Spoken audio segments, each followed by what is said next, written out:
Naku po mga kababayan, Pangulong Bongbong Marcos napahiya sa Davao City mga kababayan at binatikos sa sarili niyang page mga kababayan.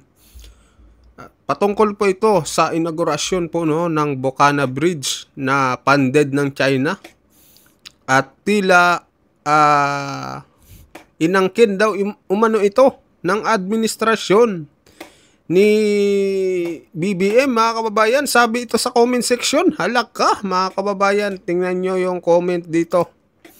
Ayan, sabi dito, ang 1.34 kilometer Bocana Bridge na sinimulan noong 2023 ay magbubukas na sa December 15. Ang biyahe na halos 2 oras noon magiging 20 to 25 minutes na lang ngayon.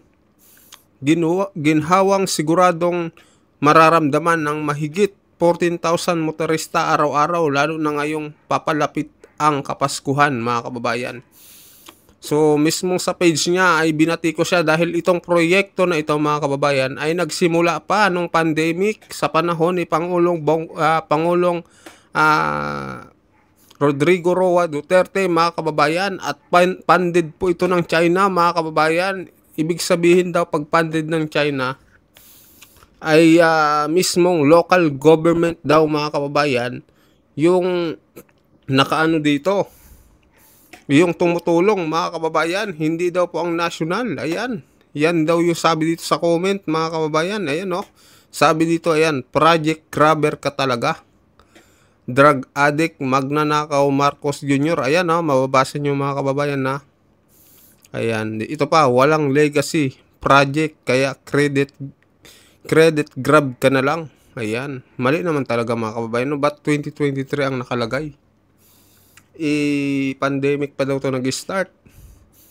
Ayan, binati ko siya dito. Ayan siya tumapos kaya sa kanya credit. Ayan, kahit laway walang ambag si BBM dyan. Ayan, Bocana Bridge was funded by China is per Google. Ayan, the 1.34 kilometer Bocana Bridge in Davao City is now 53.76% complete. The project is funded by China and it's being constructed by China Road and Bridge Corporation, CRBC. The bridge is slated to be completed before the end of 2025.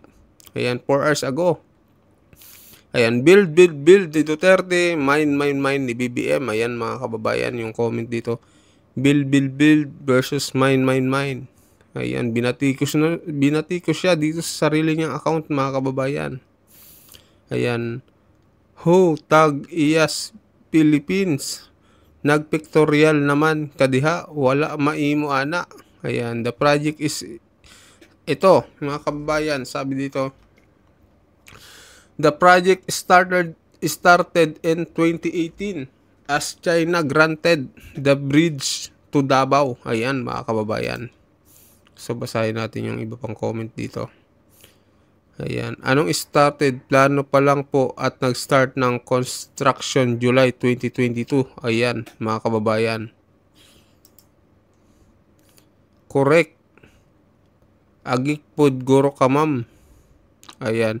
The key dates for the Bocana Bridge project are 2017 initial plans for the bridge was drafted. October 2018, the 1.5 billion project was announced to be funded with the help of the Chinese government. January 2020, the project officially received the green light from government economic expert after feasibility studies.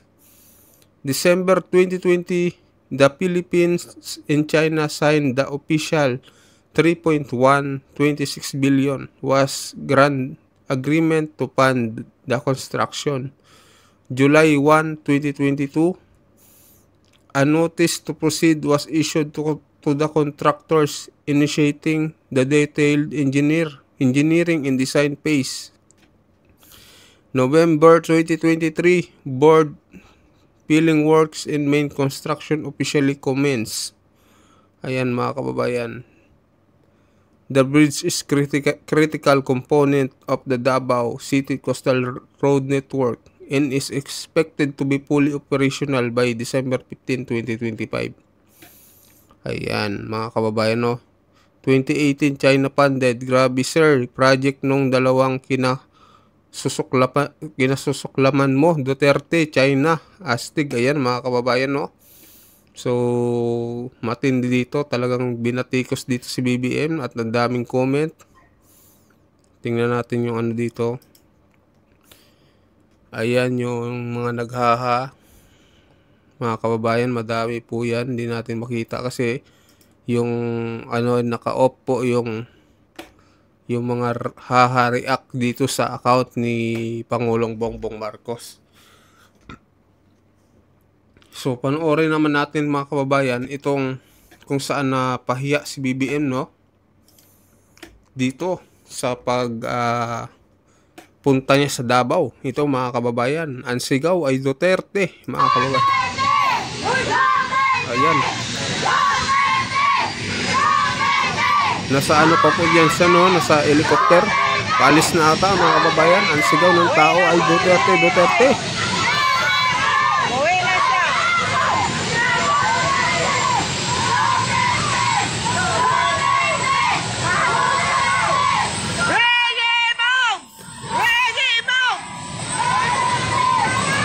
Ayan po ang sigaw nila mga kababayan.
Grabe no, dami talagang galit ngayon kay BBM mga kababayan.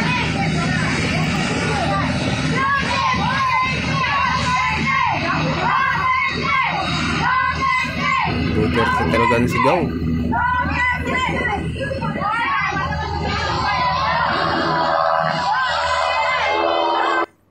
Ano ito? Recover your men.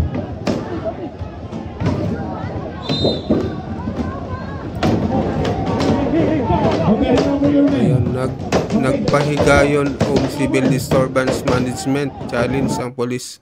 Parang practice lang mga kababayan. Ayan, parang practice lang. So ayan po, ito mga kababayan, oh. Yung Bukana Bridge. Patayin ko lang yung yung music. Ayan, kasi ma-copyright tayo. Ayan po yung Bukana Bridge mga kababayan.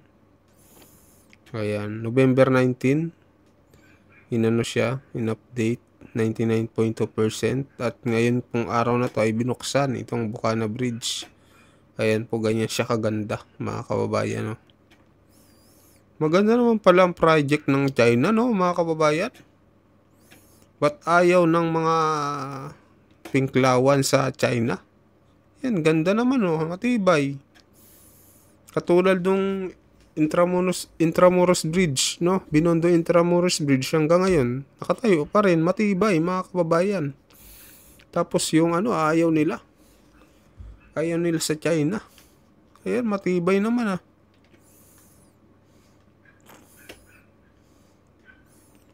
Yan, no? Diba?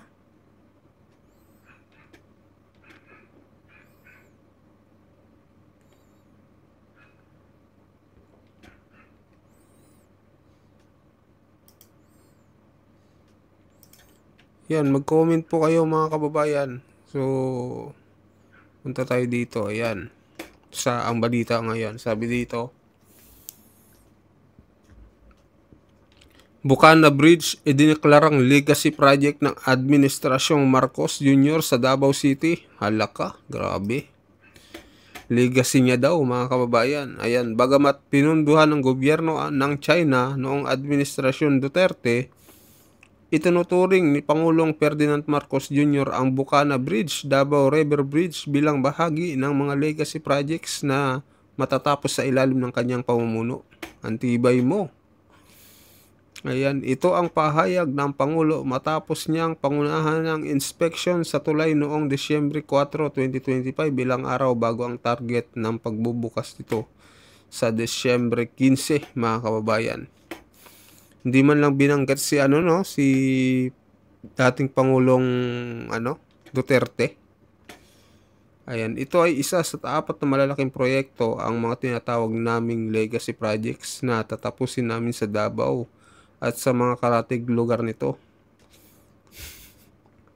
Ayan, ang 3.1 bilyong Bukana Bridge na pinupunduhan sa ilalim ng China Official Development Assistant noong panahon ni dating Pangulong Rodrigo Duterte ay mag-uugnay sa Barangay 76A, Bukana at Matina, Playa at inaasahang magpapabilis sa daloy ng trapiko at aktibidad pang-ekonomiya sa Davao City.